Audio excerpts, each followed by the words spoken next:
Welcome to Career Circles Workshop, How to Effectively Network to Help Your Job Search. My name is Brittany Knowles. My pronouns are she, her, and hers, and I'm the Learning and Development Specialist here at Career Circle, where skills go to work. I have natural blonde and brown and a natural hairstyle. I am wearing wide brimmed clear glasses covering brown eyes. I am wearing a very vibrant a dress today. I wanted to give you brightness because we're going to be outgoing and show ourselves with some color. I'm excited to have you here as we dive into effective ways to build and grow your professional network. Whether you're exploring a new industry or looking to advance in your current field, today's session will provide you with practical tips to help make a meaningful connections and open new doors in your career. So today's webinar is being recorded to ensure it's accessible for everyone. You can also enable closed captioning through your browser. We recommend using Google Chrome. Just click the three dots in the upper right-hand corner, go to settings, then accessibility, and turn on live caption. If you run into any tech issues, please reach out to the Career Circle team member in the tech booth in the lobby. Again, today's webinar is being recorded. I always have to double say that because we always get that question. I know that you want to savor the greatness that's about to come before you, and none other than our amazing recruiter that'll be at the end doing Q&A with you. We have my amazing colleague that'll be here. So please start generating your questions surrounding networking. We're excited to have him. You want to make sure that you stick around for that QA portion. All right. All of the resources that we discussed today and more can be located on the content tab near the people and discussion feed to your right. All resources and the recording again will be emailed to you after the event. Please make sure to watch until the end, as I've already stated, because we have an exciting and awesome QA that is going to happen, and you don't want to miss that portion. You're going to have the opportunity to peek behind the curtains and talk to an industry titan on ways to really network and utilize networking to really get to where you're trying to go in your career. Okay. Before we get started with the presentation, here's a QR code for our survey. You can open it on your phone, share your feedback with us. We'll be doing a raffle with all respondents, and one of you will win a Career Circle tote bag. The winner will be contacted next week, Tuesday, May 19th. If you miss it, no worries. We'll send the survey in our post-event email too. But if you want to give us your thoughts during the event, we'd love to hear from you. Now, with that being said, let's get started, y'all. If this is your first time coming to a webinar, welcome. But one of the things that I like to do is really interact with you. I want to make sure that you're here. I want to make sure that this is something that you'll be able to take with you and be able to utilize. And so with that being said, I'm going to be asking you questions and I want to hear from you in the chat. All right. And so we're going to start that way. So help me out. What is networking and why does it matter? I want you to drop it in the chat for me. What is networking and why does it matter? Hello, John C. Good afternoon. Hello, Laura. Hello, Felicia.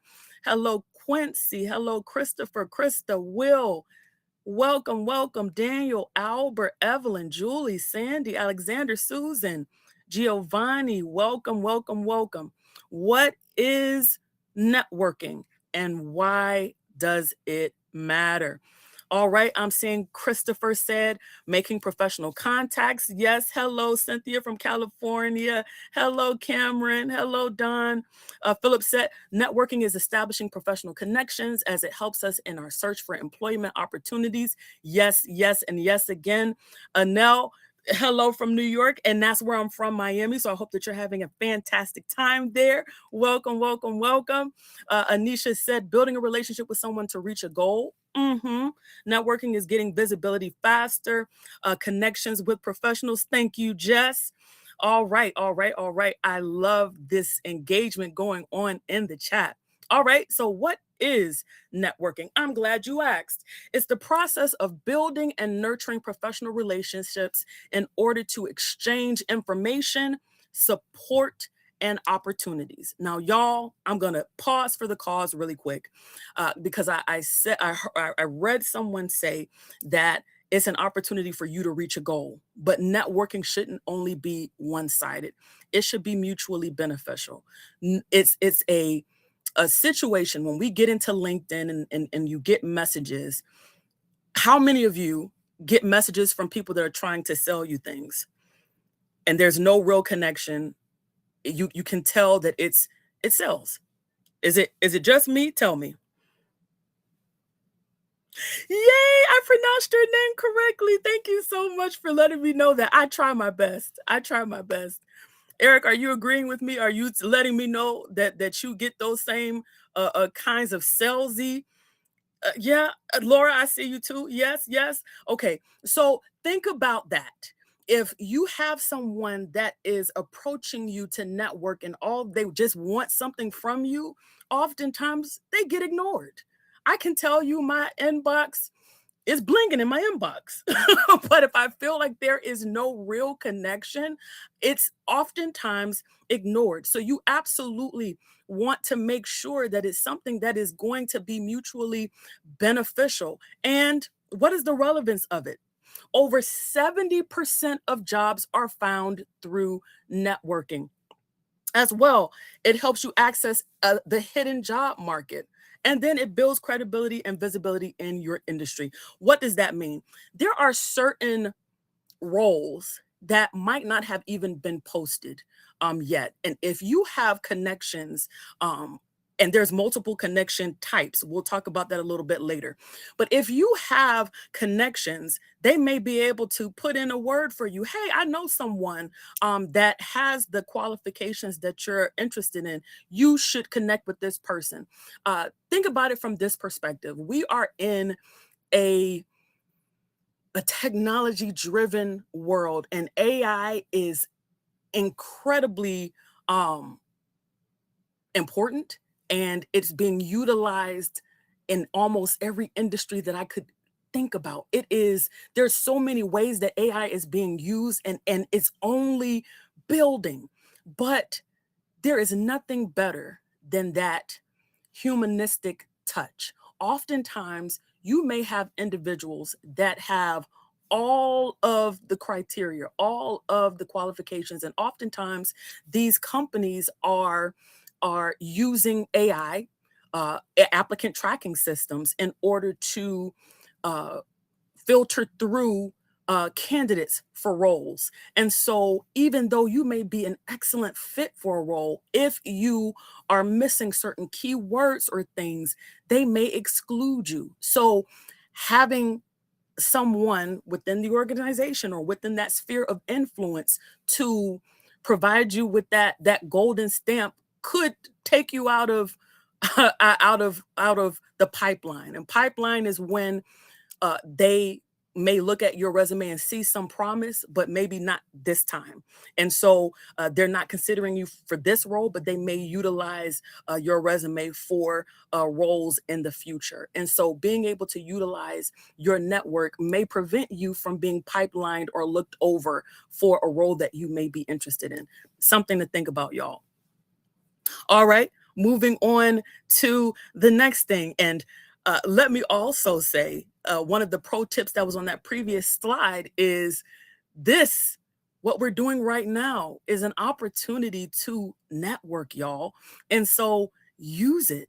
Put those LinkedIn links in the chat. Connect with each other. Everyone that is on this call, you all have something in common, and that is you wanting to professionally develop, you wanting to take ownership of your career opportunities, you wanting to update your skills, you wanting to have continuing education, whatever that looks like. Everyone that's on the call is uh, uh, has something to offer and is wanting to get to the next level. And so this right here, what we're seeing right here, is a networking opportunity. Utilize it. Utilize it. So this next question, want to hear from you in the chat. Have you landed a job in the past through someone you knew rather than an application? I'm going to start. Yes. Yes. 100% yes, yes, yes, and yes again. I had a former professor that retired, and then in her retirement, someone asked her if she would come out of retirement to take on a role, and she said no. But I know someone that would be excellent in that position, and she recommended me, and I got the job. And so I didn't even apply for that job. I was recommended for the job. And then through that recommendation, I was able to do that application process. But I was already a forerunner for the position because I was backed by someone that had a great network and had a lot of connections and had a really good reputation. And so 100% I can say that I have landed a role, and it was connected to who I knew. And so 100%. 100%. I see you all already putting your LinkedIn's in the chat. That makes me so happy. Yes, yes, and yes again. Anybody else landed a job in the past through connection, through networking? Love to hear from you. Put it down in the chat for me.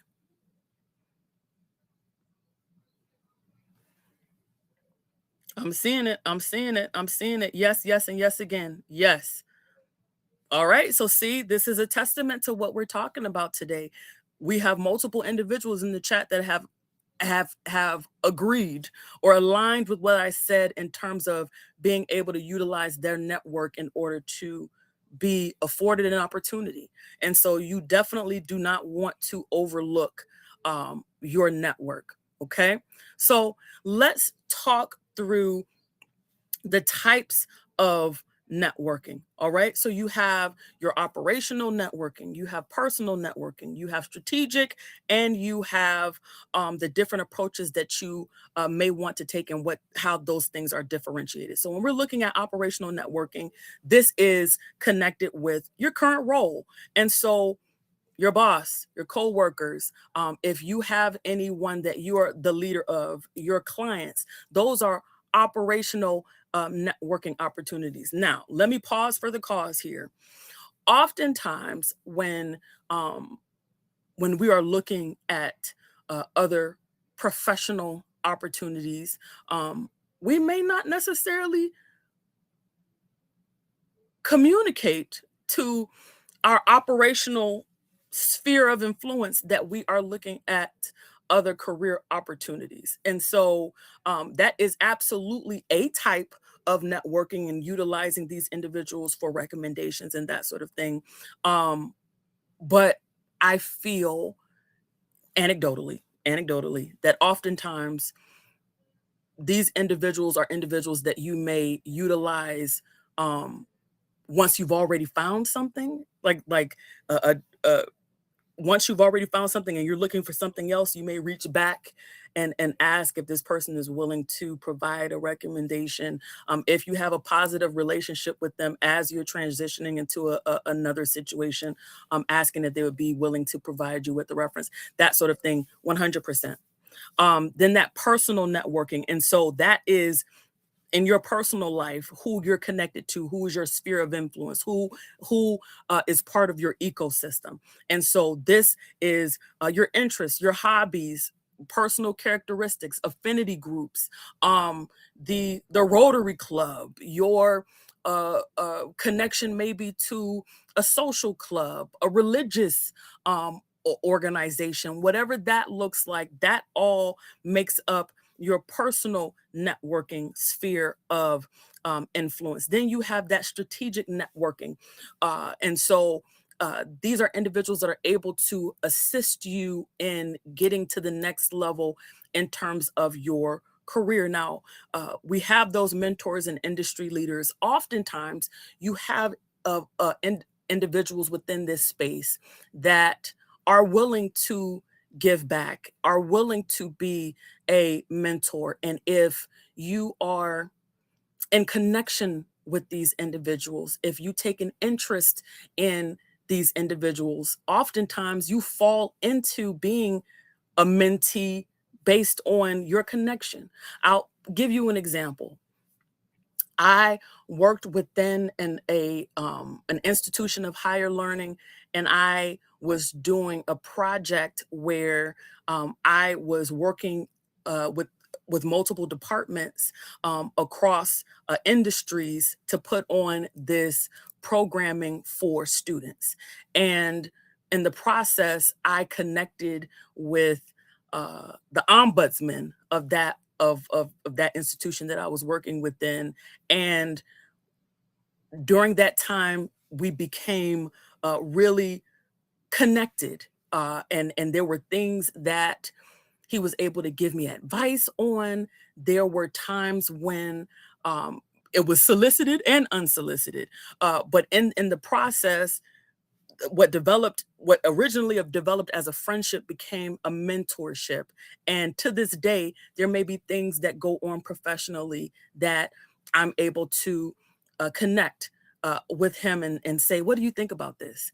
And so not just advice, but these individuals may see something in you. They may see leadership. They may see managerial experience. They may see your ability to connect with people, your ability to woo people. They may be able to see these attributes and characteristics and then speak in rooms that you aren't a part of. That's the best. When you have someone that speaks highly of you when you aren't even in the room. Those are those strategic networking opportunities. And then your approach differences. And so you want to vary your tone. You want to look at the content of what you're saying. Remember, I was talking about the fact that we want to avoid being salesy. We want to avoid this being one dimensional. We want to make sure that if we're connecting with individuals, that we have something to offer and that we're showing our interest in them and what they have going on. And it's not just, what can you do for me? All right. And then you want to tailor your outreach to the person's role and the connection and how you've built that connection. And so we've talked about the different types of connection. You may approach someone within your religious sphere of influence, like if you are connected to a connection of faith, you may approach that differently than you would approach your operational networking sphere of influence. Okay. So let's talk about the differences between networking in a virtual space and networking in person. Okay. Let's talk about the differences because there absolutely is one. So when you are networking online versus offline, it is incredibly different.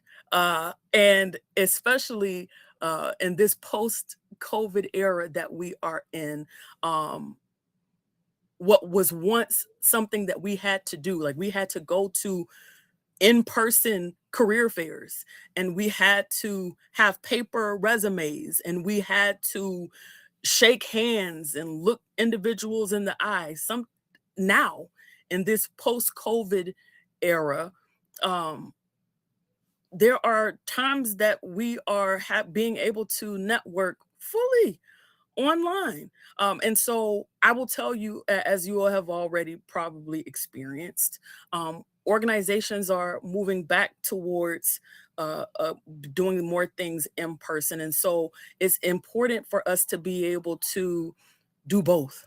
All right. And so let's look at that online networking. So using platforms like LinkedIn, Twitter, professional forums, virtual career fairs, those are all ways that individuals are networking in an online environment. And some of the benefits of networking in an online environment is that you have easier access to a wider audience, and your digital presence also contributes to you having that wider audience and being able to connect to a broader scale of individuals. And then the offline networking or those in-person networking, it takes the forms of industry events, conferences, workshops, meetups.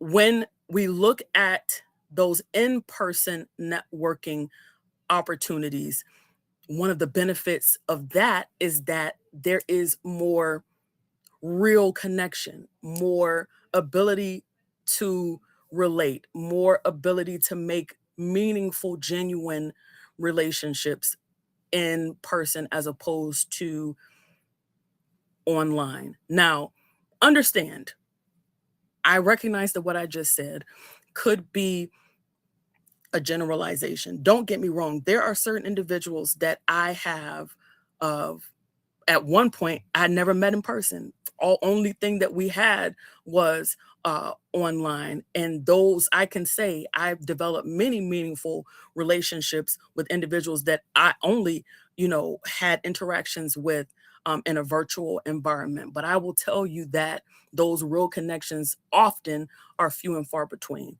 and so I want to make sure that I'm giving that caveat that it is possible to create those meaningful connections online, but there's something about that connection in person. It's something about that handshake. It's something about that eye contact, the what you miss in a virtual environment. Okay. And so something to think about. With that being said, how do we utilize what we're using most often, which is the online or virtual environment? How do we use that? How do we leverage that to really get the outcomes that we want to see? And so let's talk through LinkedIn. How are we leveraging LinkedIn? So you want to make sure that, for one, LinkedIn is like what used to be business cards. You would go to networking events, you'd shake hands, kiss babies, pass around your business card. It is the first impression that people have of you. You want to make sure that you are representing yourself in the best possible way. And you do that, use a professional photograph. That absolutely is going to help to draw people in. And let me tell you, I've already touched a little bit about artificial intelligence. Um, if it is a situation where maybe you don't have the ability to go and get a professional picture taken, I have seen individuals that I know that have used regular pictures, selfies, that they've been able to put in and generate professional images that they were able to utilize for their LinkedIn.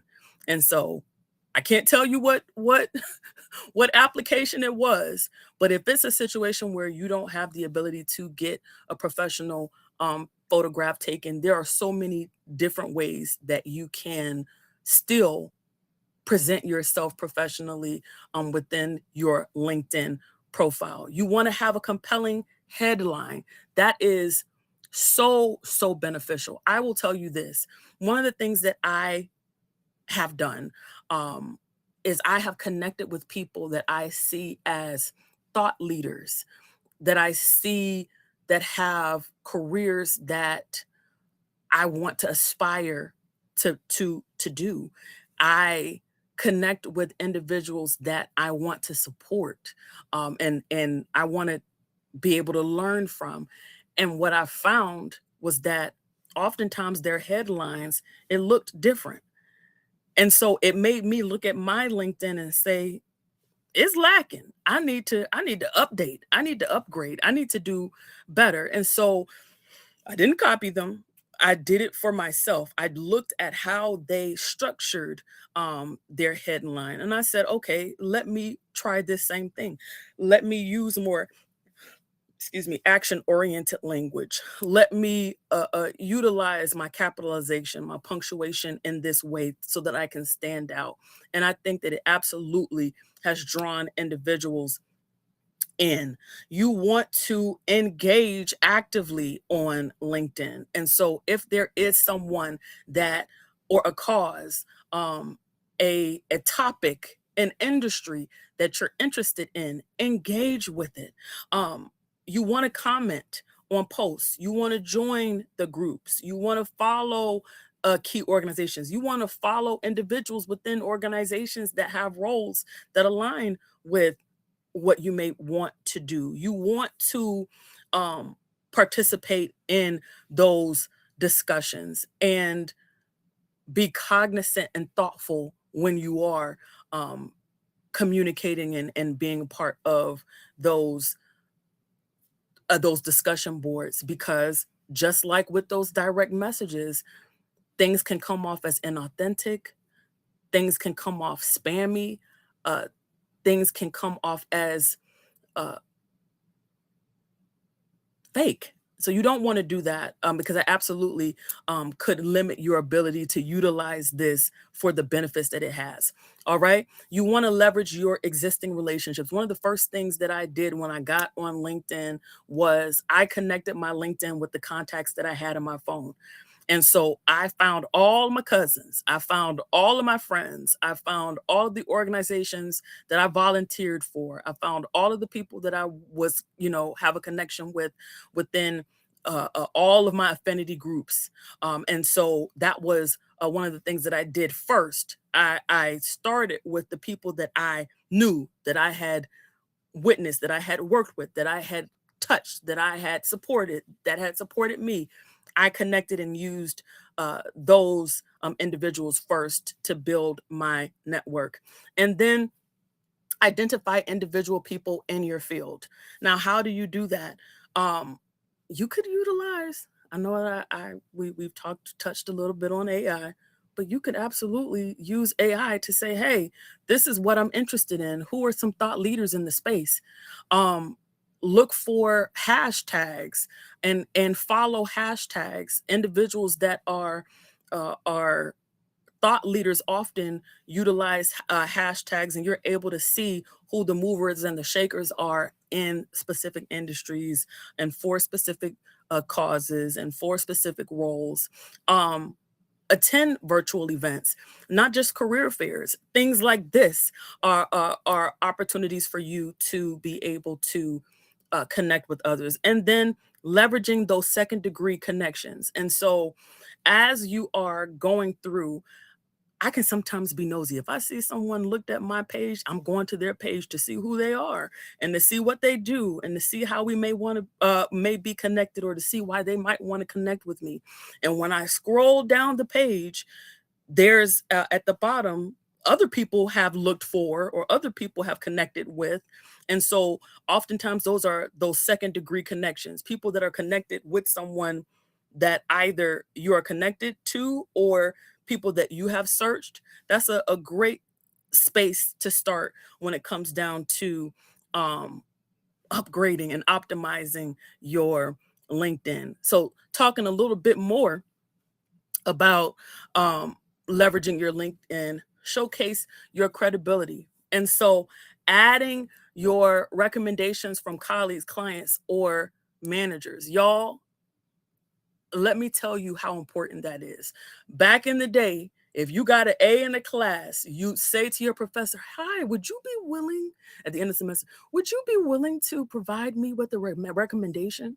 If you worked on a project and the project went exceptional and it was within a department that maybe you aren't connected to on a day-to-day, "Hey, we just worked on this project. It was so awesome to be able to work with you. I'd love the opportunity to work with you in the future," or I would love the opportunity to, to interact, collaborate in the future, partner in the future. Would you mind me getting your contact information? Or would you mind, if you see any other projects like this and maybe your colleagues may need support on, would you mind putting in a good word? Like those were things that we did before, and hopefully you're still doing those things. But you can do that same thing utilizing LinkedIn. Y'all, right now on this call, we could be connected. And one of the things that you could recommend me for would be public speaking, because you're getting an opportunity to see me do that now. You doing it for others and others doing it for you is absolutely going to grow your network. It provides you with a reputation. It shows that you're credible. It shows that you have abilities, and it's a way for people to see things outside of what you've written in terms of your work experience, to see that you have multiple people that are endorsing you for a specific skill is absolutely something that is beneficial and that you want to leverage within the LinkedIn space. Okay. You want to personalize all connection requests. As I've already mentioned, it's so incredibly important to not be salesy, to be genuine, to really try to connect with people on a level where your values are aligning, you're communicating how your values align, that sort of thing. Personalize those messages so that it's not coming off as disingenuous. All right. You want to leverage your LinkedIn features. And so webinars, those learning courses that you might be able to add to your LinkedIn, utilize that. And then customizing your URL so that it's easy for people to find you. It's easy for people to, for you to be able to share those links. So that's super important as well. So how do you build new connections? You do that through, if you're researching or approaching, excuse me, if you're approaching new connections, know what they've done in the past, know what you all have in common. Make sure that you're bringing that into the message. You may or may not want to mention mutual connections, because if you haven't gotten permission to utilize someone as a resource, you may not want to go name dropping. But if it is a situation where you do have permission to do so, absolutely do that. Mention that mutual connection so that they can see that you're not a stranger, that you have a real connection. Talk about events that maybe you all have done together or attended together. Talk about content that you both have engaged with. That's why it's so important to engage with content that aligns with your values, because as you're writing down, as you're communicating, you're also signaling to others that you have an interest in this space. So others may be looking at you and saying, oh, this is someone that I should connect with. Me and them have similar values. Me and them have, ways that we might be mutually beneficial. And so you definitely want to leverage that in order to initiate meaningful conversation. And so you want to create dialogue as opposed to it being, what can you do for me? Let's have a conversation about the things that we have in common. Talk to me about your journey. Talk to me about how you've gotten to this place. Oftentimes, people want to talk and they want for someone to listen, especially those individuals that are um, in upper division levels, C-suite individuals, executives. Oftentimes, they want to talk about how they made it to the space and what their journey was. Have those open-ended questions ready. There's nothing worse than having the opportunity to connect with someone and then not having, or having that inquisitive mind. Having Being inquisitive is something that is seen as a skill and it's seen as a strength. And so you definitely want to utilize that when it comes down to your networking. All right. And then follow up. And so you don't just want to come in hot and then fizzle out. You want to make sure that you are following up and that you're keeping that connection going. If there is the opportunity for there to be some sort of discussion, you want to make sure that you're acknowledging that and sending a thank you within that 24 to 48 hour span. That's super important. So, with that being said, remember I said I want to keep you all engaged. I've been talking a little bit. I want to make sure y'all are still there and that I'm connecting with you. So I have a question for you. I want you to type it in the chat. What is your biggest challenge with networking follow-ups? A, knowing what to say. B, knowing when to say it. Or C, other. And I want you to add whatever it is that you feel like you want to add to that. What is your biggest challenge with networking follow-ups? Excuse me, y'all. I had to clear my throat. What is your biggest challenge with networking follow-ups? Well, I'm seeing some A's. I'm seeing some B's. C, knowing how to say it. Okay, Jess, I see you. A and B, okay. All three, A, absolutely. Hello, Mila. Megan said D, all the above. I love it when y'all remix. I love it when you all remix. I love it. I love it a lot.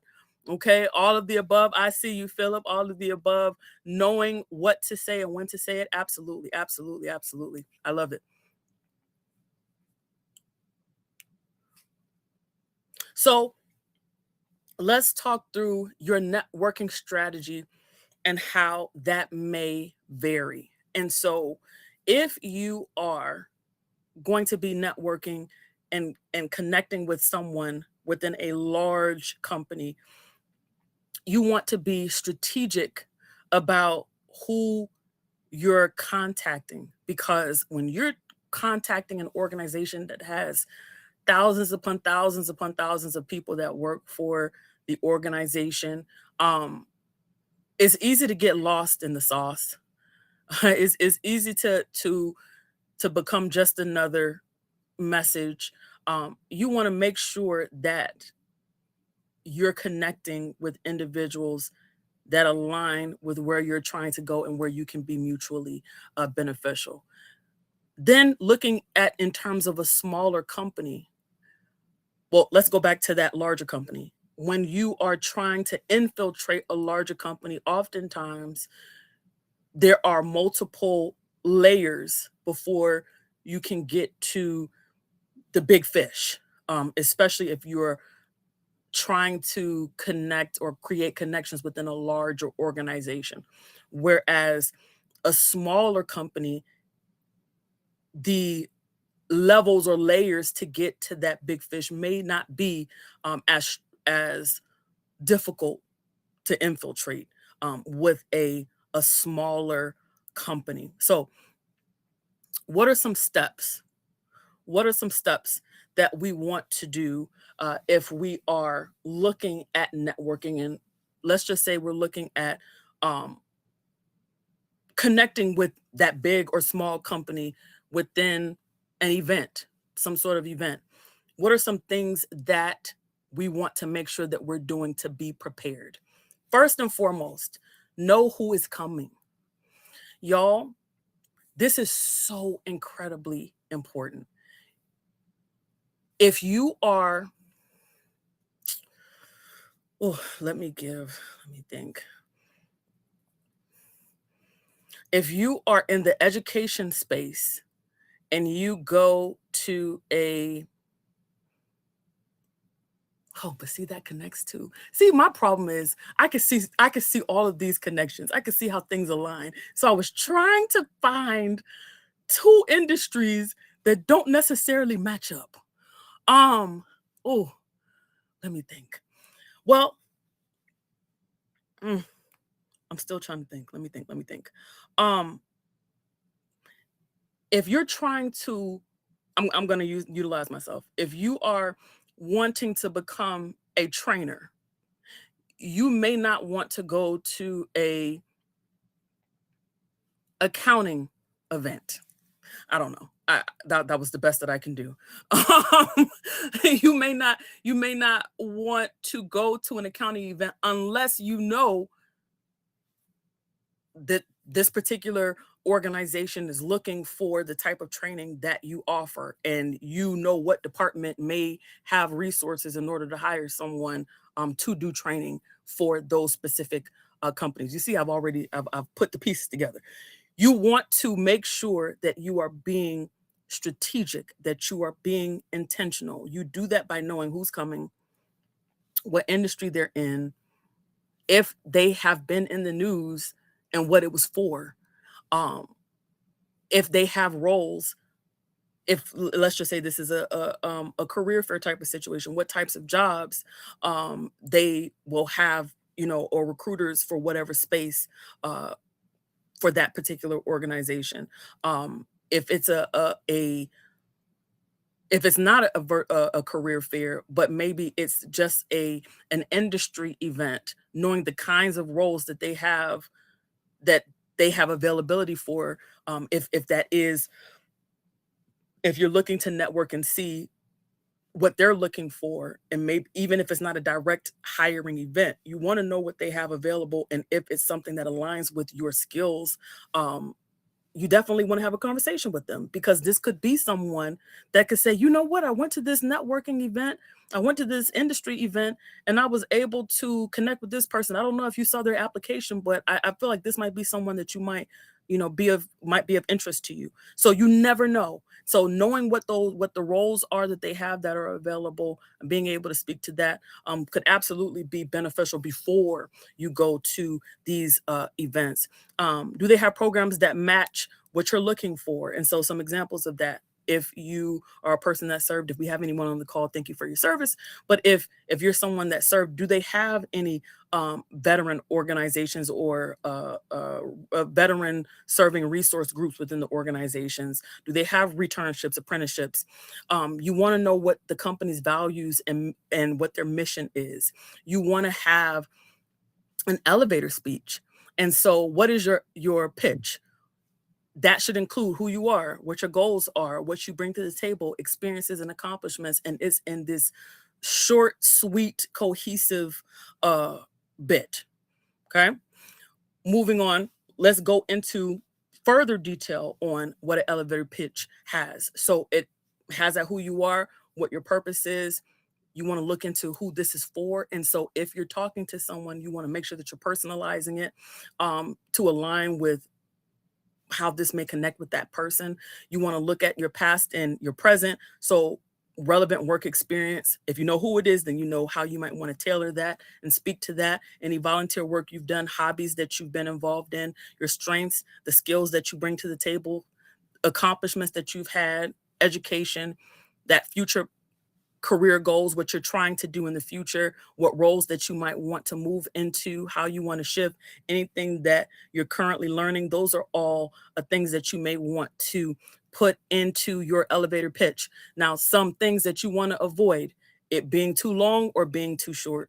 You want to be concise and contextual. You want to provide enough that they want to hear more. But not so long that they've lost their interest. All right. You don't want to be overly personal. You want it to be something that is relevant. And as I said, you want to give them a taste that they want to continue to want to know more. They want to, you've engaged them, you've brought them in, not knowing your audience, speaking to someone and maybe using technical jargon that is jargon that maybe they don't align with and maybe they don't utilize, maybe they don't understand. You want to know who you're speaking with so that you can speak to where they are and they have some sort of relevancy with what you're speaking about. Memorizing your speech.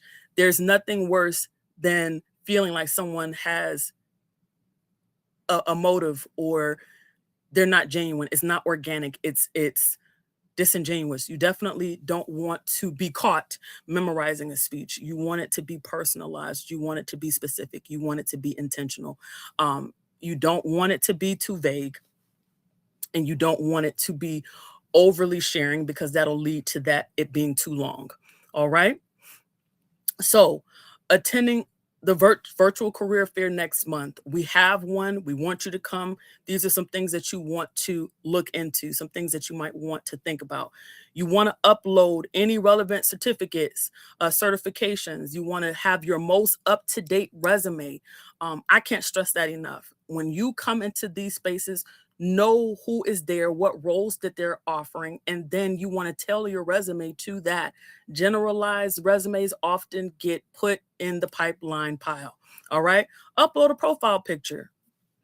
That going the extra mile. Add information about your city and state. You may even want to add your phone number. You may also want to add your LinkedIn. It gives people context into who you are that maybe they may not just see with your resume. Some things that you may also want to do if you're going to be attending, hopefully you do, fingers crossed. You might want to set up job alerts so you're getting notifications when jobs that you're interested in are being put on the website. You're getting those notifications in your inbox. You want to add your employment preferences so that they're not wasting your time and you're not wasting their time, right? So if you know that you only are interested in remote roles, put that on there so that, and then look for companies that have remote opportunities as opposed to looking at companies that don't have those options. You definitely want to put that in there, is mutually beneficial, and then include your compensation preferences. Now, these are nice to haves. These are not required. All right. Want to make sure that I am plugging our amazing partnership with IBM Skills Build. And so these are some of the courses that you may find interesting if you are here. These are courses that we feel connect with your interests. And so you definitely want to sign up if you have not already. And if you sign up, start these courses, this partnership, they want to see us bring in and get you all educated, get you all connected, get you all excited. There's nothing worse than registering and not actually starting. So you want to be like Nike and just do it, okay? Enroll, start a course, see what's available to you. All right. Lastly, last question of the day. And I hope that you all have your QA ready because we're about to get into it, y'all. All right. What is one micro action you learned today that you can implement in the next 24 hours? Put in the chat. Put in the chat. What is one thing that you learned today? One thing, only one, uno, one thing that you learned today that you can implement in the next 24 hours. I want to hear from you. All right. As you all are writing that, I want to make sure that I'm plugging again that before we move into the QA with our amazing, fantastic, wonderful, awesome, educated, industry leader, thought leader, the recruiter, Mr. Ted, I want to show you all our upcoming event, which is that virtual career fair that I was talking to you about. If you are a veteran, a military spouse, member of the military community, we have a great event for you to put your networking skills to practice, where you can meet with employers who are excited and eager to meet with you, talent like you. That's going to be happening June 4th from 12 to 3 p.m. Eastern Standard Time. While this event is open to all, want to make sure that I say, while this event is open to everyone, so even if you don't fall into those categories of veteran, military spouse, or military community, we do encourage our military community job seekers to register and attend. You can register by going to www.careercircle.com/events. Now let's move into the QA. Without further ado, my amazing colleague, Ted, let's get into this QA, y'all. Hello. Hi, hey, everyone. Ted. Thank you for the introduction, Brittany. Oh, I appreciate it. You did very well yourself, so I definitely appreciate that. Anytime. I have a few questions in the chat for you, Ted. Are you ready? Yes, I'm Let's get 100% into it. ready. Let's get into it. Question number 1. I've done a few virtual career fairs, but what's the best way to navigate in-person career fairs to stand out for job and networking opportunities? That's a great question. First, I would like to start off with doing preparation with ourselves before going in person. And what that looks like is putting a resume together, finding some key words that you feel like that could resonate with some of your skills that you already have, but something that definitely speaks like to what you're looking to get into. And also, if you're able to look into what booths are going to be there, what are some companies that are going to go show up, and probably even looking into their career site and seeing if there's any positions that you align with, and making note of that. And once you appear at the in-person career fair, just sending out your resume, handing your resume to as many people as possible, and kind of just standing out as much as possible, having great conversations, so they can remember the face behind the resume, because the resume is one thing, but who you are as a person speaks a lot more than the resume. I've seen people get positions without even having a resume put together, just because they're that good of a person, that good. They're definitely able to showcase their experience as much as possible. And yeah, resume just speaks to what you've done, but how you display it is one other thing. So definitely having your resume, putting keywords, but more importantly, showing up and definitely making the best out of your time at the career fair.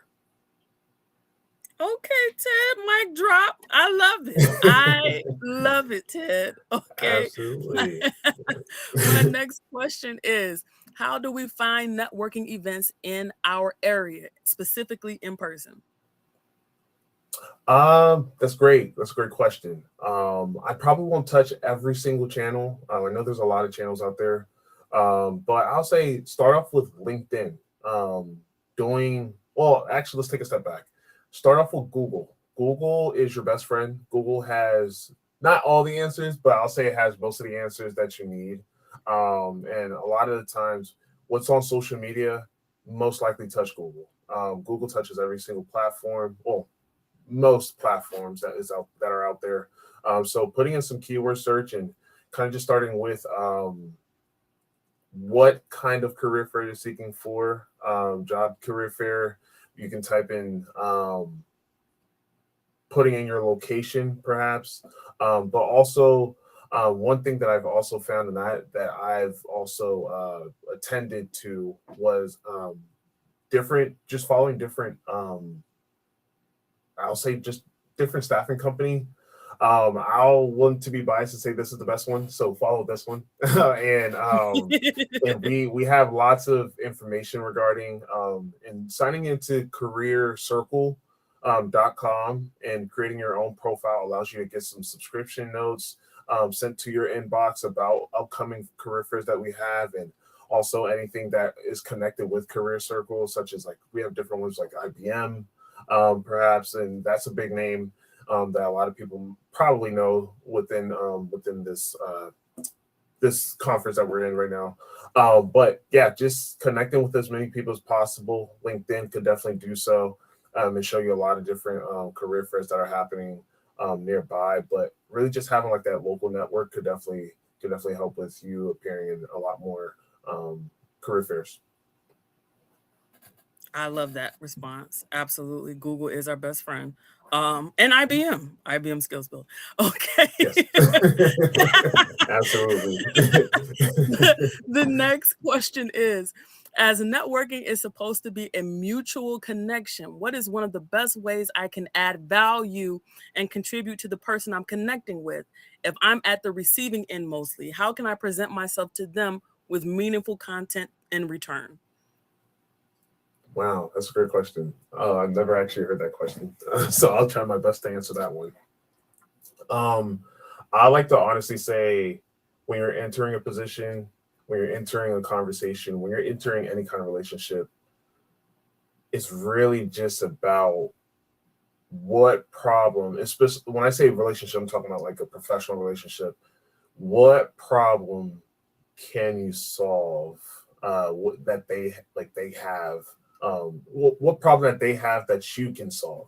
And kind of just being an asset to whatever conversation, whatever topic, and letting them know that hey, like I am definitely um, I'm a helpful source, even if you're not even a direct helpful source to their specific problems. Just navigating them to what you probably know, or even just sharing a great conversation to even just to get to know um, the person you're looking to network with too. At the end of the day, although we're looking for professional connection, we are all actual people, and so that person to person talk and that person to person connection that definitely outweighs anything else. Just finding any kind of way to resonate with that person, just finding any kind of way to solve a problem if they have a problem. Just having that conversation is the first step, and taking it from there will definitely take you a long, long way. Taking a step back from when Britt shared her position that she received through a connection. Those happen a lot, and I'm hearing that a lot of the time people do get positions through who they know and what they know. And so I've even got a position through who I knew, and I let them know that hey, I can solve a problem for you guys. Let's see how we can get these things. Let's see how we can get these conversations going further. So first, just have a conversation with a person and just be personable, and it'll definitely take you further than anything. Absolutely. Okay. I am looking at the time. It's my fault because there was so engaged, and I was feeling it, okay? But I want to try to get to these questions. So we're gonna do a speed Absolutely. round. Okay. Okay. All right. So I'm trying to get 3 questions. I'm gonna see. Let's see if we can do it. What are some Okay. generic questions to have in your back pocket when going to a career fair? They're either in person or virtual. Something to break the ice. Ooh, I'll have to come back to that question. I'll have to come back to that Okay. question. That's a Okay. good one. Okay. Okay. My next question. What is your opinion on cold messaging a hiring manager after you have applied for a job at his or her company? Can you say the first part again? Sorry, I broke up. Absolutely. No worries. What is your opinion on cold messaging a hiring manager after you have applied for a job at his or her company? Definitely makes you step out. You're definitely the 1%, especially if it's a great conversation. You feel very confident about the job that you interviewed for, or even just applied for. I say cold messaging definitely push you at the top of their inbox. Let them know that you're excited and you're looking forward to next steps for the position. Not a lot of people do that, so when you have the opportunity to do that, when you have their contact information, I'll say go right ahead and do that. But just make sure it's very professional, it's very brief, because they do have probably a lot of conversations, a lot on their calendar. So yeah, make it straightforward, and it'll definitely take you further than you think. And if I could just offer well, thank you. Thank you for your response. Mhm. But if we could go back to that previous question, I actually have a few questions that I think might be helpful. The question was again, what are some good generic questions to have in your back pocket when going to a career fair, either in person or virtual? Something to break the ice. Okay, this is just a few that came to my mind. What does the ideal candidate look like for your organization and for this role? What might the first 90 days look like? What is the hiring manager's leadership style? Those are some. Did you think of any, Ted? No, I'll say those are some wonderful ones. Yeah. Kind of just like, yeah, what does success look like in this position? Depending on the position itself, what are the main focus on this opportunity? If it's a technical opportunity, what are the main softwares that you guys are using? And if it's a software that you're utilizing or that you have a great understanding about, just share how happy you are to even just get back into that software. Just sharing that excitement, smiling while you're speaking, definitely would resonate very well with the hiring manager or whoever you're speaking with at that booth. Ted, you see how I alley-oop that to you? Is that the right terminology? Oh, Yeah. you just listen. I hit that ball over to you. You knocked it out the park. I love it. Okay, we got the 2 of the 3, so I'm feeling Yes. good. Okay, we got the 2 of the 3. Anyway, Absolutely. I thank you all so much. Thank you, everyone. We'll be sending you a post-event email, which will include a recording as well as all the resources we spoke about earlier. You can access our event survey by using the QR code. See, I put it up there for you in the presentation or locating it in your email. We'll be doing a raffle with all the respondents, and one of you will win a Career Circle tote bag. Make sure to like and follow us on our socials to stay up to date on all platform updates. Once again, thank you all so much for joining us today. I hope you all leave here today feeling empowered and ready to build your network with confidence. We've had a ton of fun. Thank you so much, and see you next time. Hopefully we connect, y'all. See y'all on LinkedIn. Bye-bye. Bye. Bye.